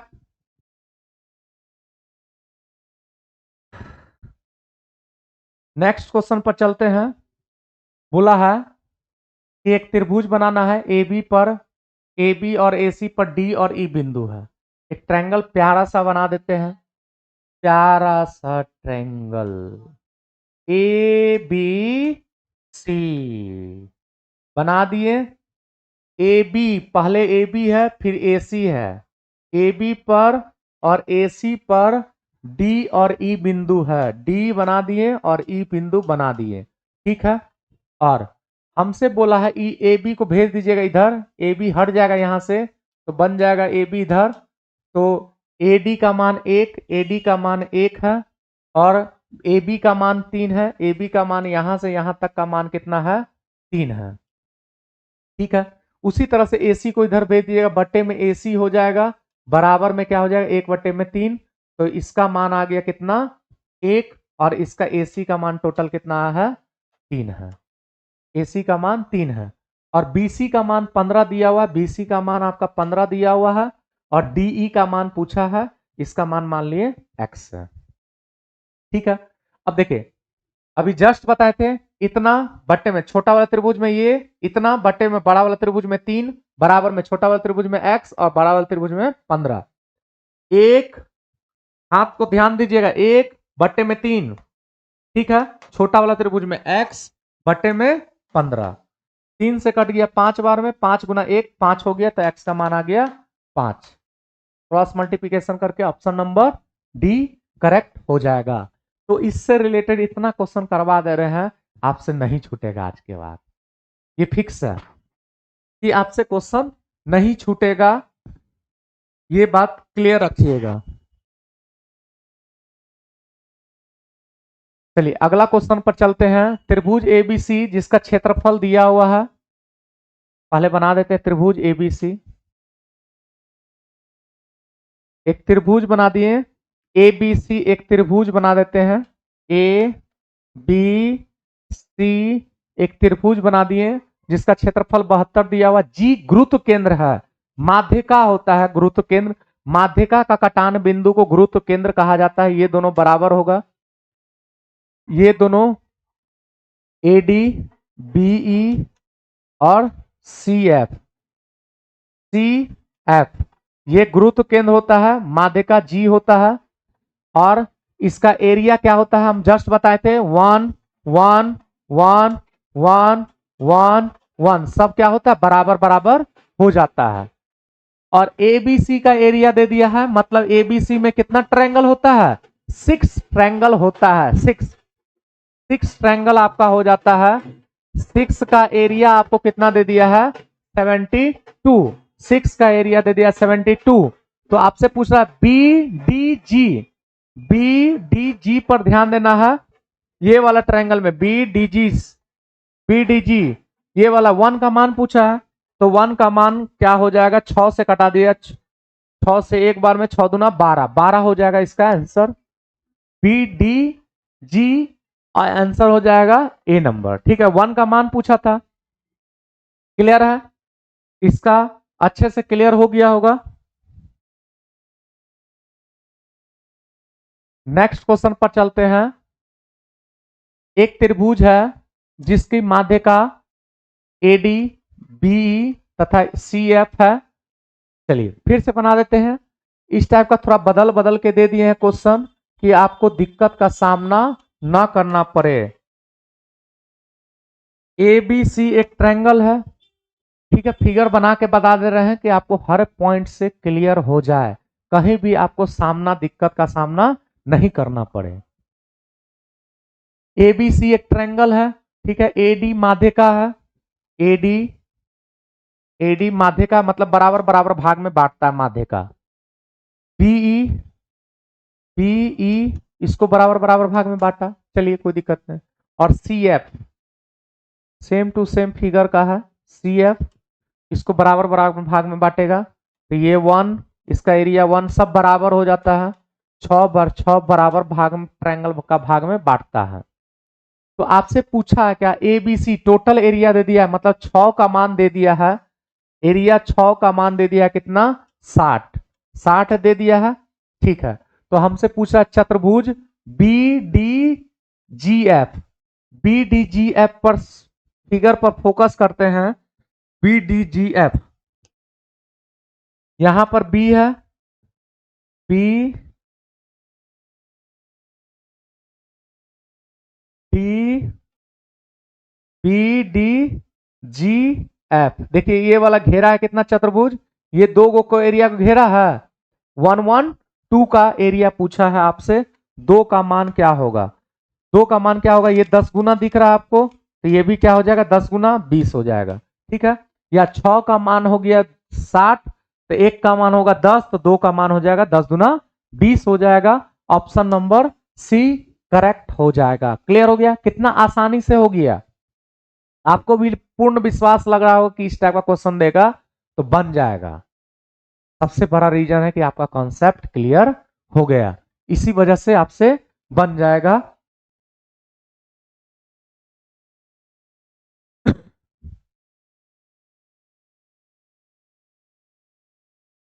चलिए क्वेश्चन नंबर 13 पर चलते हैं। एक त्रिभुज बनाते हैं A B C, A C पर कोई बिंदु डी है, ठीक है, एक त्रिभुज बना दिए ए बी सी, ए सी पर कोई बिंदु है, ए सी को नीचे बैठा दिए, अब बच गया क्या बी। ए सी पर कोई बिंदु है तो बना दीजिए नीचे में, बेस बनाने में अच्छा रहता है, सहूलियत रहता है क्वेश्चन सॉल्व करने में। ठीक है, एसी पर कहीं बिंदु डी है, हमको भी नहीं पता है कहां है, अभी क्वेश्चन में कुछ नहीं बोला है ऐसा, डी बना दिए।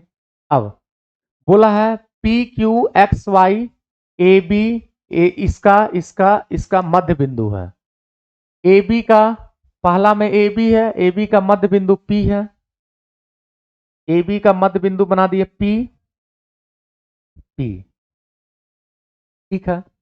और दूसरा में बीसी है, बीसी का मध्य बिंदु क्यू है, बीसी का मध्य बिंदु क्या है, क्यू है, ठीक है, बना दिए। और एडी का मध्य बिंदु है एक्स, एडी, एडी का मध्य बिंदु है एक्स, ये मध्य मिड पॉइंट है ये दोनों का। और वाई मिड पॉइंट है बस डीसी का, वाई मिड पॉइंट है डीसी का, वाई मिड पॉइंट है डीसी का, मिड पॉइंट है, ठीक है। तो अब समझने का कोशिश करिएगा, ये दोनों पॉइंट को मिला देते हैं, इसका शीर्ष से इसको, इसका शीर्ष से इसको मीडियन है, और इसका शीर्ष से इसको, समझिएगा थोड़ा सा। थेल्स नाम का एक वैज्ञानिक थे, अगर बोले थे इसके मिड पॉइंट पर, इस लाइन का मिड पॉइंट मध्य बिंदु पर ये पॉइंट है, इसका मध्य पॉइंट यहाँ, इन दोनों को मिला दिया गया तो इसका क्या हो जाता, आधा हो जाता। अगर ये 2 है तो ये कितना होगा, 1 होगा। ये 1 है तो ये 1, तो टोटल कितना हो जाएगा, 2 हो जाएगा। उसी तरह से ये 1, ये 1 मिड पॉइंट है तो बराबर बराबर में होगा, ये 1 हो गया तो ये टोटल कितना हो जाएगा, 2। ये जस्ट आधा, छोटा ट्रायंगल में 1 तो ये बड़ा वाला ट्रायंगल में 2, बड़ा वाला में 2, छोटा में 1 तो 2। उसी प्रकार से ये मीडियन को मिलाया गया है तो ये 1 होगा तो ये कितना होगा, 2, ये 2 होगा तो कितना होगा, 1, ठीक है। तो हमसे पूछा है A P x, P x है 1, और क्यू वाई का रेशियो पूछा 1, तो 1 अनुपात 1। इसी थ्योरम का, थेल्स प्रमेय का मिड पॉइंट थ्योरम का यूज कर लिए, जो थ्योरम आपको यहां पर बता दिए, इस बात को समझ जाएगा। मिड पॉइंट थ्योरम इसका नाम है, mid point theorem, mid point theorem है। थेल्स नाम का एक वैज्ञानिक थे, वही दिए थे, मैथमेटिशियन थे, वही दिए थे। तो पी क्यू 1 हो गया और क्यू एक्स 1 हो गया, तो 1:1 इसका करेक्ट आंसर हो जाएगा, ठीक है। आगे चलते हैं, बोला है क्या, त्रिभुज एबीसी एक समबाहु त्रिभुज है, समबाहु त्रिभुज बना देते हैं, बना देते हैं। एबीसी एक समबाहु त्रिभुज है, बना दिए एक समबाहु त्रिभुज, ठीक है। ए बी और ए सी दो बिंदु पी और क्यू इस प्रकार है कि ए बी पर पी है, ए बी पर बिंदु पी है, और ए सी पर बिंदु क्यू है, ए सी पर बिंदु क्यू है। इस प्रकार है कि A B P Q parallel to B C, इसके पैरेलल में, समांतर में पी क्यू है, ठीक है। आराम आराम से पूरा लाइन बाय लाइन क्लियर कर रहे हैं। पी क्यू 5 दे दिया है, पैसेंस रहना चाहिए मैथमेटिक्स पढ़ने के लिए। पी क्यू का मान 5 है, चलिए पी क्यू का मान 5 है, तो हमसे पूछ रहा है ए पी क्यू का एरिया, ए पी क्यू का एरिया क्या होगा, ए पी क्यू का एरिया आपसे क्या होगा। अब सुनिएगा, समबाहु त्रिभुज है, समबाहु त्रिभुज है, सब क्या है, बराबर है, सब बराबर है ना। तो समबाहु त्रिभुज है, सुनिए, सब समबाहु त्रिभुज है, ये 5 है, मिड पॉइंट है, दोनों का मिड पॉइंट है, तो ये 5 है तो ये कितना होगा, 10। ये समबाहु त्रिभुज है तो ऑटोमेटिक है, सब 10 हो जाएगा, तो ये भी 5 हो जाएगा, ये भी 5 हो जाएगा, क्लियर है। तो इसी का एरिया पूछ दिया है, A P Q, A P Q का एरिया टोटल हो जाएगा 10, टोटल हो जाएगा 10, ये 5 तो ये 10, ये एक्स्ट्रा बता दिए। तो ये भी समबाहु त्रिभुज, समबाहु त्रिभुज का मिड पॉइंट को भी मिलाइएगा तो क्या बनेगा, समबाहु त्रिभुज बनेगा, ठीक है। तो समबाहु त्रिभुज का क्षेत्रफल होता है √3/4 गुना भुजा स्क्वायर। तो ये छोटा वाला त्रिभुज का भुजा कितना है, 5, तो 5 स्क्वायर। त्रिभुज का क्षेत्रफल हो जाता है √3/4 गुना भुजा स्क्वायर, एरिया हो जाता है, तो √3/4, 5 स्क्वायर कितना हो गया, 25, 25√3/4, 25√3/4, ऑप्शन नंबर सी करेक्ट हो जाएगा, ठीक है। नेक्स्ट क्वेश्चन पर चलते हैं। 15वां क्वेश्चन पर हमसे बोला है क्या, एबीसी एक ट्रायंगल है, एबीसी एक ट्रायंगल बना देते हैं,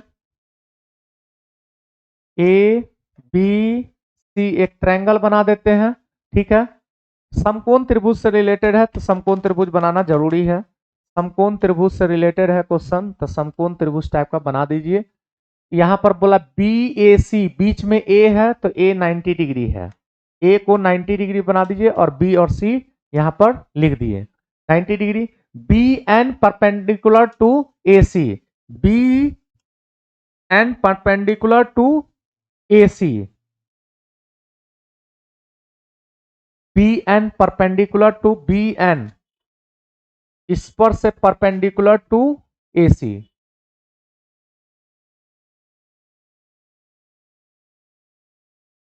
बी एन होगा कि A N perpendicular to A C,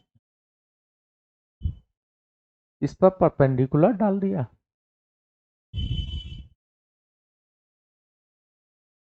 B A C, B ए सी,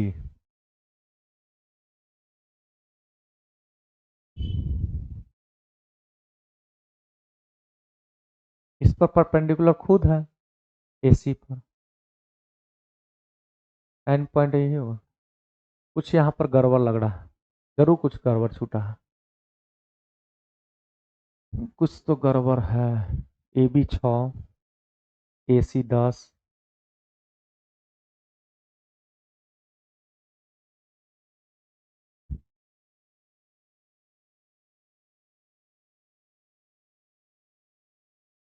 कुछ गड़बड़ है छूटा हुआ, इसमें जरूर 100% है।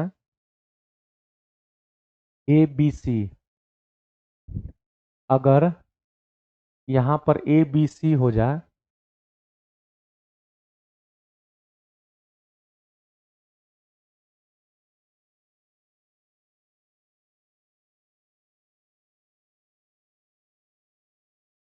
अगर यहां पर ए बी सी हो जाए तो अगर ए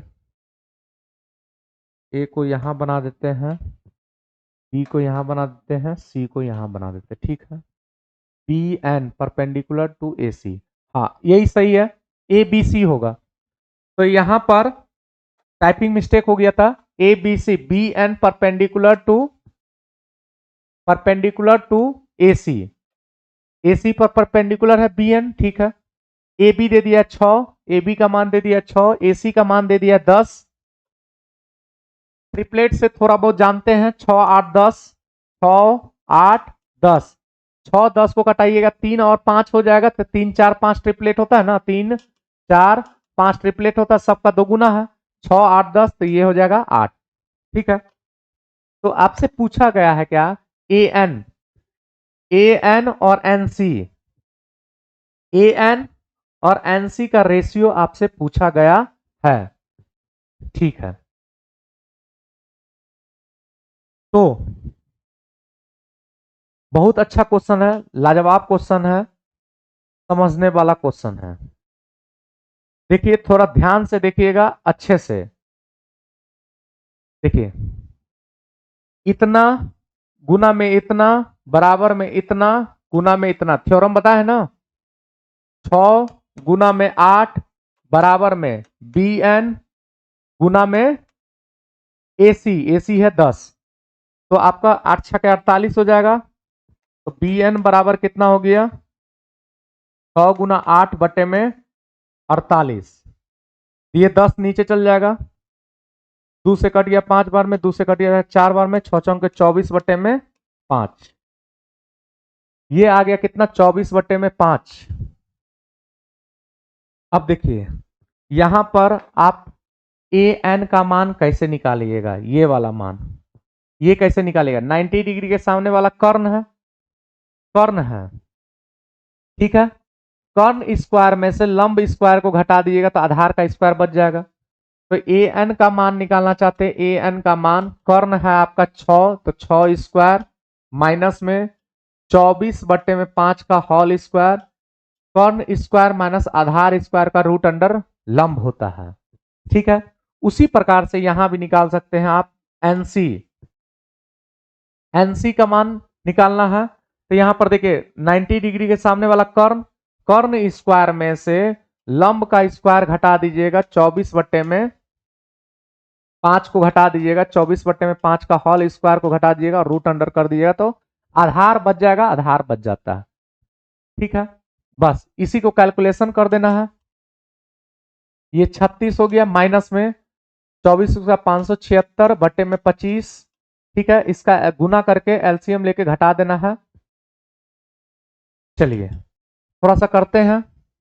36 गुना 25, 25 छके 150, 15, 25 या 75, 15, 90, 900 हो गया और 576 घटाना है, घटा लीजिएगा अपना। 4, 2 और यहां बच गया 3, 324, 324/25। तो यहां पर आ गया 18, 324 का 18 हो गया और 25 का रूट अंडर 5 आ गया। अब यहां घटाते हैं, 8 स्क्वायर 64, 24 स्क्वायर 576/25, 25 से मल्टीप्लाई करना है, नीचे में तो 25 आ जाएगा, मल्टीप्लाई करना है 25 गुना 64 माइनस 576, तो 25 चौके 100, 10 बचा, 25 छके 150, 160 हो गया, माइनस 576, 4 हो गया, 9 में से 7 गया, 2 बचा और यहां पर बचा 0 और यहां पर बचा 1, 1024, 1024/25, 1024 का रूट अंडर कितना होता है 32, स्क्वायर रूट याद रहना चाहिए 32/5। इतना मेहनत करना पड़ा बाबू एक क्वेश्चन बनाने के लिए, टफ लेवल का है, लेवल 2 है तो मतलब हाई लेवल, टफ लेवल का पूछ दे तो आपसे बन जाए।